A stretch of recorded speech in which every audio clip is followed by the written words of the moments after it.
बच्चा पार्टी, कैसे हो आप लोग और कैसी चल रही है पढ़ाई? आई नो बहुत प्रेशर होगा, बहुत स्ट्रेस होगा। केमिस्ट्री करनी है, बायो करनी है, फिज़िक्स करनी है, मैथ करनी है, एसएसटी करनी है, हिस्ट्री करनी है, इंग्लिश करनी है, हिंदी करनी है। इतने सारे सब्जेक्ट्स हैं, बहुत कम टाइम है, 1 महीने से थोड़ा सा ऊपर समय आपको बचा हुआ है एंड आप सोच रहे हो कि क्या करें क्या ना करें। रिलैक्स, कुछ नहीं होएगा। सिंपल अपनी जितनी भी आपने जो भी पढ़ा है उसको रिवाइज़ करो, और नहीं पढ़ा है, स्टार्ट नहीं किया है तो बताओ, हम आपके लिए कुछ ऐसा लेके आएंगे जिसमें आपको प्रॉफिट होएगा। और यूट्यूब पे बहुत सारी चीज़ें चल रही है, आप अपने बेनिफिट के लिए चीज़ें यूज़ करें, ठीक है। ये टाइम बिल्कुल भी ऐसा नहीं होना चाहिए वेस्टेज वाला कि आप रील्स देख रहे हैं, आप यूट्यूब पे शॉर्ट्स देख रहे हैं। अरे यूट्यूब देख रहे हो तो यूट्यूब पे अच्छी चीज़ें देखो। अगर मेरी वीडियो आ रही है, किसी की वीडियो आ रही है, तो ऐसे देखो ना कि अच्छा लगे देख के। आई नो आप समझ पा रहे हैं मैं क्या कहना चाह रही हूँ। अब हम जो स्टार्ट करेंगे आज, वो थोड़ा सा, क्योंकि बहुत इंपॉर्टेंट चैप्टर है। आई नो बहुत लोगों का चैप्टर ऐसा एनसीईआरटी पढ़ के सिर्फ हो गया होगा, उन्होंने क्वेश्चन भी नहीं सॉल्व किए होंगे। तो ऐसा नहीं करना है। फर्स्ट ऑफ ऑल एनसीईआरटी सिर्फ पढ़ के काम नहीं चलने वाला है। आईसीबीएसई हो, आईसीएसई हो, सिर्फ बुक पे टिके रहना is not a good thing. अगर सीबीएसई हो तो एनसीईआरटी तो बिल्कुल काम नहीं करेगी। रेफरेंस एक बार के लिए आईसीएसई लोगों के लिए तो रेफरेंस चल भी जाती है, बट सीबीएसई वालों के लिए तो एनसीईआरटी बहुत बेयर मिनिमम है। इतना करके जाना इज़ लाइक ओके। आप पास हो सकते हैं बट आप बहुत अच्छा नहीं कर पाएंगे। आज इस लेक्चर में हम केमिकल रिएक्शन एंड इक्वेशन का पार्ट 2 करेंगे। पार्ट 1 में हमने ज़्यादा कुछ नहीं किया था। हमने कुछ चीज़ें की थी एंड कुछ चीज़ें हमने बता दी थी कि स्टार्टिंग ऐसी होती है, बैलेंसिंग ऐसी होती है, ऐसे करना होता है, ये रिएक्शन का ये पार्ट होता है। आज हम प्रॉपर करने वाले हैं। और ये जो बैकग्राउंड आप देख पा रहे हैं, ये कोई वीएफएक्स नहीं लगा रखा है। This is a good background जहाँ मैं बैठ के पढ़ा रही हूँ। तो इतनी पीसफुली जब मैं बैठ के पढ़ा रही हूँ, तो आप भी पीसफुल जगह ढूंढिए और वीडियो खोलिए और पढ़िए, ठीक है। अब इस चैप्टर में से बहुत अच्छे खासे क्वेश्चन आएंगे। सीबीएसई वाले हो कम आएंगे, पर आएंगे। हो सकता है वो 5 नंबर का उठा के दे दें। आईसीएसई वालों के लिए तो बहुत इंपॉर्टेंट चैप्टर है। सीबीएसई वालों के लिए भी, आई एम नॉट सेइंग कि सीबीएसई वालों के लिए नहीं है, उनके लिए भी है, बट क्योंकि उनका कंबाइंड पेपर आता है ना, आईसीएसई वालों का अलग अलग पेपर आता है, तो उनके लिए तो और ही ज़्यादा इंपॉर्टेंट है। लेकिन इस चैप्टर को छोड़ के जाना मतलब खुद के पैरों पे कुल्हाड़ी मारना। चलो, आज मैं थोड़ा सा अलग वे में आपको पढ़ाने वाली हूँ, मज़ा भी आएगा, ठीक है।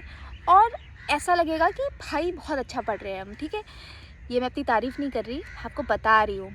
तो पहली चीज़ जो आज के हम चैप्टर में करेंगे, आप जैसे देख पा रहे हैं, हम केमिकल इक्वेशन एंड रिएक्शन करने वाले हैं। इसका हम, ओह माय गॉड, ये क्या हो गया, नो प्रॉब्लम। तो आपको मैं बताती हूँ कि केमिकल इक्वेशन एंड रिएक्शन के में सबसे इम्पॉर्टेंट चीज़ क्या है। जो पार्ट 1 में हम पढ़ रहे थे वही थोड़ा सा रिविजन कर लेते हैं, ठीक है। ये देखो, पहली चीज़ जो आपको याद रखनी है वो ये रखनी है कि बैलेंसिंग करने से पहले हमें क्या पता होना चाहिए। भाई रिएक्टेंट पता होना चाहिए, प्रोडक्ट पता होना चाहिए। रिएक्टेंट एंड प्रोडक्ट नहीं पता होगा तो बैलेंसिंग कैसे करोगे। और केमिकल इक्वेशन एंड रिएक्शन वाले चैप्टर में अगर आपको बैलेंसिंग नहीं आती है तो कोई भी इक्वेशन आप ले लो, whether it is decomposition, combination, displacement, double displacement, कोई भी रिएक्शन आप नहीं कर पाएंगे, ये आप मानिए। तो पहली चीज़ है जो आपको पता होना चाहिए वो तो है कि आपको पता होना चाहिए कि रिएक्टेंट क्या होता है। एंड दूसरी चीज़ जो आपको पता होनी चाहिए वो है प्रोडक्ट क्या होता है। क्या आपको ये पता है? और नहीं पता है तो पता करिए कि रिएक्टेंट एंड प्रोडक्ट का मतलब होता है, जो भी आपको लेफ़्ट साइड दिख रहा है वो आपका रिएक्टेंट है, जो भी आपका राइट साइड दिख रहा है एरो के बाद में वो आपका प्रोडक्ट है। तो अगर मैं कहूँ कि मैंने A + B गिव्स AB लिखा है, तो ऑब्वियस सी बात है बेटा जी कि ये A + B is a reactant, क्योंकि ये लेफ़्ट साइड में सिचुएटेड आपको दिख रहा है। और ये जो आपका राइट साइड AB है दैट इज़ योर प्रोडक्ट, क्योंकि ये राइट साइड में दिख रहा है। तो जब आपका रिएक्टेंट और प्रोडक्ट दोनों आपको दिखने चाहिए ना, कि भाई लेफ़्ट साइड है तो रिएक्टेंट मानेंगे, राइट साइड है तो प्रोडक्ट मानेंगे। इसमें तो कोई भाई गिला शिकवा है नहीं कि आ नहीं पा रहा है या मौत आ रही है पढ़ने में, समझ नहीं आ रहा मैडम क्या पढ़ा रहे हो आप। भाई समझ आना चाहिए, आप 10th में पहुंच गए, आपको इतना तो अभी तक समझ आना चाहिए कि what is reactant and what is product. और नहीं समझ आ रहा है, स्टार्ट करो भाई, समझना कब समझोगे। दूसरी चीज़ आपको जो पता होना चाहिए कि भाई जो LHS है इक्वल टू RHS, मैथ नहीं कर रहे हैं हम एटम्स की बात कर रहे हैं, ठीक है, हम एटम्स की बात कर रहे हैं। एटम्स की जब बात करें तो हम मॉलिक्यूल्स की भी बात करते हैं भाई। LHS इक्वल टू RH की बात जो हम कर रहे हैं तो उसमें क्या बात कर रहे हैं कि for example H2 + O2 will give H2। क्या ये बैलेंस्ड है? क्या इसके एटम्स बैलेंस दिख रहे हैं? नहीं दिख रहे हैं। क्यों नहीं दिख रहे हैं?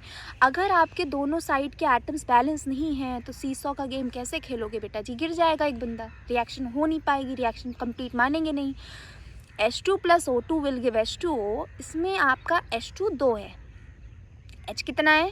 H2 2 नहीं है, सॉरी, हाइड्रोजन 2 है, हाइड्रोजन के एटम 2 हैं, ऑक्सीजन के भी एटम 2 हैं। ये हम LHS की बात कर रहे हैं। RHS में क्या नज़र आ रहा है कि हाइड्रोजन तो 2 हैं, ठीक है, ऑक्सीजन हमें एक ही दिख रहा है, तो हम क्या करें? तो इसको करने के लिए हमें क्या सीखनी पड़ेगी?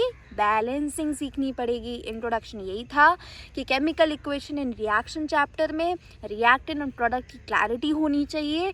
दूसरी, आपको एटम्स की क्लैरिटी होनी चाहिए। नहीं होएगी फंस जाओगे बेटा जी, नहीं हो पाएगा आपसे, ठीक है, नहीं हो पाएगा मतलब चैप्टर हो जाएगा, समझ नहीं आएगा, ठीक है। मेरी बातों को कभी नेगेटिव मत लेना, ठीक है, मैं नेगेटिव नहीं बोलती हूँ, पॉजिटिव वे में लेना है, ठीक है। अब ये जो खूबसूरत सा आपको दिख रहा है रिएक्टेंट प्रोडक्ट, ऐसी ही आपकी केमिस्ट्री होती है, केमिस्ट्री से कभी डरना नहीं है। इंट्रोडक्शन मैंने आपका क्लियर कर ही दिया है। अब आते हैं हम बैलेंसिंग पे। अच्छा, बैलेंसिंग पे आने का मतलब है कि आपको बैलेंसिंग आनी चाहिए। तो बैलेंसिंग आने के लिए हम क्या करें? कुछ नहीं करना है, देखना है, समझना है और फिर करना है। अगर मैं H2 का इसलिए ले रही हूँ कि सबसे ईजी यही है, H2 + O2 will give H2 अगर मैंने लिखा है तो आपको ऑब्जर्व करना है कि पहले लेफ़्ट साइड की टेबल बनानी है, राइट साइड की टेबल बनानी है, दोनों को ऑब्जर्व करना है, समझना है और समझने के बाद क्लैरिफाई करना है कि H के मॉलिक्यूल या एटम कितने हैं, O के एटम कितने हैं और राइट साइड के एटम कितने हैं, दोनों को बेसिकली सीसॉ की तरह बैलेंस करना है। अब कैसे करना है? एक रंग रंगीली टेबल बनानी है, ठीक है, ऐसे यहाँ लिखना है लेफ़्ट साइड, यहाँ लिखना है राइट साइड। ये मेरा तरीका है, मतलब तरीका क्या बुक में भी है, लेकिन ये लेफ़्ट और राइट साइड लिखना ज़रूरी है क्योंकि बच्चे अक्सर कन्फ्यूज़ हो जाते हैं। मैं भी होती थी जब मैं 10th में थी। अब यहाँ क्या करना है? यहाँ H लिखना है, O लिखना है, यहाँ भी H लिखना है, O लिखना है। जितने एलिमेंट आपको दिख रहे हैं दोनों साइड उसको लिख देना है, प्रॉपर लिख देना है, ठीक है। अब यहाँ पर आपको ऑब्जर्व करना पड़ेगा, यहाँ पर आपको ऑब्जर्व करना पड़ेगा कि H के कितने एटम हैं और इधर कितने हैं। दोनों मुझे 2 ही दिख रहे हैं तो 2 लिख दोगे प्रॉपर। ऑक्सीजन का कितना दिख रहा है? 2। और यहाँ कितना दिख रहा है? 1। ऑब्वियस सी बात है 1। अब ये तो बैलेंस नहीं है, बैलेंसिंग तो करनी पड़ेगी। करने के लिए क्या करोगे? बेसिकली नंबर्स लगाओगे। नंबर्स किसके आगे लगाओगे? एलिमेंट के आगे लगाओगे, कंपाउंड के आगे लगाओगे। अगर यहाँ पर आपको ऑक्सीजन दिख रहा है, अब मैं इसको बैलेंस कैसे करूँगी? मैं कुछ भी एक रैंडम, हम 2 से स्टार्ट करते हैं, 1 लिखने का कोई तो मतलब है नहीं, 2 से स्टार्ट करेंगे क्योंकि हमें ऑक्सीजन 2 चाहिए। यहाँ पर 1 दिया हुआ है तो हम सिंपली क्या करेंगे, यहाँ पर 2 लिखेंगे। क्यों 2 लिखेंगे? क्योंकि हमें ऑक्सीजन 2 चाहिए था, हमने यहाँ 2 लिख दिया। बहुत सही, अब हमने 2 लिख दिया। अब हमारे पास यहाँ ऑक्सीजन क्या हो गया? 1 नहीं है, अब हमारे पास ऑक्सीजन यहाँ है 2। अब हाइड्रोजन कितना है? लास्ट लेक्चर में बढ़ाया था कि ये जब ऐसे हो तो इसको मल्टीप्लाई करके आप बताओगे टोटल नंबर ऑफ एटम। यहाँ H अब 2 नहीं रहा, यहाँ एटम रहा 4। अब क्या करेंगे? सिंपली यहाँ H2 के आगे 2 लगा देंगे तो इधर भी बैलेंस हो गया और इधर भी बैलेंस हो गया। क्या समझ आया? बोलो हाँ कि ना। वहीं से चिल्ला के बोलना है, हाँ कि ना। हाँ ना, चलो गुड। अब एक क्वेश्चन देना चाहती हूँ, उसको आप खुद करना, ठीक है, कहीं से प्लीज़ देखिएगा नहीं, खुद को भाई क्यों ऐसा करना है ना। थोड़ा सा हम अब लेवल बढ़ाते हैं, H2O2 बहुत कर लिया, अब हम थोड़ा सा लेवल बढ़ाएंगे। लेवल बढ़ाने के लिए क्या करेंगे? क्वेश्चन देंगे। क्वेश्चन देने के लिए क्या करेंगे? कुछ नहीं करेंगे, प्रैक्टिस करेंगे। चलो, एक मैंने क्वेश्चन देना है आपको। फॉर एग्ज़ाम्पल मैंने क्वेश्चन की लिस्ट बनाई है, मैं कुछ भी ऐसे नहीं दे रही हूँ, जो आपके एग्ज़ाम में आएगा वही दे रही हूँ, ठीक है। Mg + Cl will give MgCl2 + H2। अब आपको ये ऑब्जर्व करना है, 1 सेकंड पॉज करिए वीडियो, देखो क्या आपको इसमें कुछ भी बदलाव की ज़रूरत है, क्या इसमें बैलेंसिंग की ज़रूरत है, और अगर है तो क्या लिखेंगे। पॉज करो, कर लिया। आंसर सिंपल है, आपको पहले दोनों एक ऐसे टेबल बनानी है, इधर लेफ़्ट इधर राइट, ठीक है। अब हम MGK में देख रहे हैं, MG में तो भाई हमें इधर 1 दिख रहा है, इधर कितना, इधर भी 1 दिख रहा है भाई। इधर H कितना दिख रहा है, अरे बाप रे, H तो हमें 2 दिख रहा है। इधर H कितना दिख रहा है, 2 दिख रहा है। ओ माय गॉड, इधर सॉरी 1 दिख रहा है। पावर का दिक्कत है मुझे थोड़ा, बस हंसो मत ज़्यादा। H हो गया 1, इधर H हो गया 2, ठीक है। अब इधर हमें किस, हाँ Cl, इधर 1 है, इधर क्या है भाई, ये तो सिंपल तो है, कुछ नहीं है। H और Cl के आगे 2 लगा दोगे, काम बन जाएगा, और नहीं लगाओगे तो काम नहीं बनेगा, बोर्ड में नंबर काटते फिरोगे, तो काटना नहीं है नंबर अपने। चलो यार 2 लगा दो। अब आपको दिख रहा होगा, अगर मेरी तरह आपको भी चश्मा लगा है तो चश्मे का थोड़ा सा सही करिए, साफ वाफ करिए, और देखिए यहाँ पर 2 और यहाँ पर 2, और ये हो गई बैलेंस। क्या ये बैलेंस हो गई, क्या ये बैलेंस हो गई, बिल्कुल हो गई, ठीक है। बैलेंसिंग में एक और क्वेश्चन करेंगे, फिर हम आगे बढ़ेंगे। ज़्यादा टाइम इस पर हम नहीं डालेंगे क्योंकि बेसिक है, और दिक्कत है तो बता दो, करवा देंगे, कोई रोने की ज़रूरत नहीं है। एक और क्वेश्चन दे के क्लैरिफाई करते हैं इस चीज़ को, थोड़ा सा मुश्किल ही उठाते हैं, ठीक है। चलो ये वाला करते हैं। क्या है भाई, अरे FeCl3 plus NaOH will give FeOH का थ्राइस प्लस NaCl। और अगर ये बोला किसी ने, मैम ये FeCl3 का फॉर्मूला ही नहीं पता, मैम FeOH का होल थ्राइस का फॉर्मूला ही नहीं पता, तो बेटा क्या कर रहे हो, पहले बेसिक कंप्लीट करो और बता देना। अगर कोई भी दिक्कत है आपको कंपाउंड मेकिंग में या फिर फॉर्मूला मेकिंग में, अलग से वीडियो डाल दूँगी, ठीक है। 8th 9th में पढ़ाया जाता है इसको, और ये मत बोलना कि अरे 8th 9th में पढ़ाया नहीं, पर सब पढ़ाया जाता है, मैं भी पढ़ी हूँ वहाँ से, ठीक है। अगर किसी को दिक्कत है कंपाउंड मेकिंग में, फॉर्मूला मेकिंग में, पहले ही बता दो, ठीक है, ताकि रिएक्शंस में दिक्कत ना हो। और अगर है दिक्कत तो उनको पहले ही कंप्लीट कर लो, पहले ही पूरा याद कर लो, याद करना नहीं होता सॉरी, पहले ही पूरा अच्छे से कर लो, प्रैक्टिस कर लो।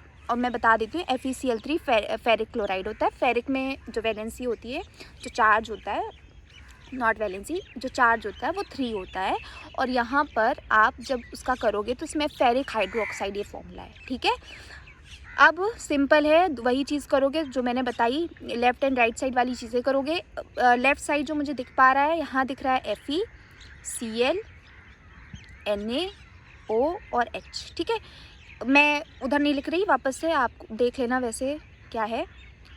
अब मुझे दिख पा रहा है Fe के यहाँ पर 1 है, इधर भी 1 है। ऑक्सीजन का इधर मुझे 3 दिख रहा है, नहीं राइट साइड 3 दिख रहा है, H भी राइट साइड 3 दिख रहा है, और इधर मुझे 1 दिख रहा है, इधर भी 1 दिख रहा है। Na भी 1 दिख रहा है, और Cl 3 दिख रहा है, इधर Cl 1 दिख रहा है, Na भी 1 दिख रहा है। भाई कुछ नहीं करना है, 3 का खेल हो रहा है, हमें 3 लगा देना है इधर। ओहो, अगर इधर हम 3 लगा दें और इधर 3 लगा दें, क्या ये बैलेंस हो गया? बिल्कुल हो गया, मुझे लग रहा है बैलेंस हो गया है। क्योंकि आप इधर देखो, NaOH के साइड देखोगे तो यहाँ पर ये हो जाएगा 3 हो गया, ऑक्सीजन भी हो जाएगा 3, सब 3 हो गया है, ठीक है। और इधर भी Na3 हो जाएगा, Cl भी 3 हो जाएगा, और आपका Fe तो 1 था, और बाकी सब बैलेंस हो गया। देखो 3 and 3 हो गया, ठीक है। आज के लेक्चर में इतना ही पढ़ेंगे। नेक्स्ट लेक्चर आपको अगले दिन मिल जाएगा, जिसमें हम कवर करेंगे आपका symbols of physical state and types of chemical reaction, ठीक है। अच्छे से प्रैक्टिस करो, और क्वेश्चन मैं दे दूँगी, थोड़ा सा कमेंट कर देना, और बाकी कुछ नहीं, अच्छे से पढ़ो, बोर्ड की तैयारी करो। Bye bye.